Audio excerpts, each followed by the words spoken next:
I pushed the glass marble I'd just retrieved into my mouth and swallowed it in one gulp. A wave of pleasure rushed through me, and that euphoria lasted well into the night. The next day, after using the bathroom, I found the marble again. I held it like a treasure and placed it on my dressing table. Every time I looked at it, I felt the urge to tear a page from a book and put it in my mouth. This strange craving spiraled out of control. Nails, batteries, marbles, chess pieces. My collection on the dressing table kept growing. But how did I become so unhinged? 6 months ago, I married into the wealthiest family in town. My husband, the heir, doted on me endlessly. Every night, I'd wear an evening gown to welcome him home. I gently mentioned wanting to plant a garden by the pool, but he was always too busy to listen. Soon, I discovered I was pregnant. But instead of joy, I felt a strange panic. That evening, my in-laws invited me to a celebratory dinner. They excitedly shared stories of my husband's childhood, but when I began to recall something from my own, my father-in-law cut me off and turned to ask my husband about business. I sank into awkward silence. No one cared about my life. I stared at a glass of ice in front of me. It seemed to whisper to me. I picked up a cube and put it in my mouth, crunching it loudly. Sorry.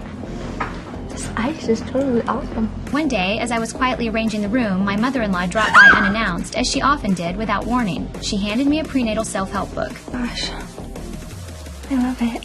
Then she added that her son preferred long hair and insisted I grow mine out during the pregnancy. Her commanding tone made it clear. I wasn't respected here. I didn't even have the freedom to choose my own hairstyle. I opened a book titled The Gift of Joy. It said, try something new every day. Almost unconsciously, I opened a storage box, took out a glass marble, and held it in the sunlight. It looked delicious. Without thinking, I put it in my mouth and swallowed. All my frustration vanished. That night, I was still buzzing with excitement. I wanted to tell my husband, but the words stayed stuck in my throat. The next morning, he found his silk tie ruined by the iron and angrily threw off his shirt. By noon, my mother-in-law had summoned me. She asked whether I was truly happy in this family or just pretending. I'm happy.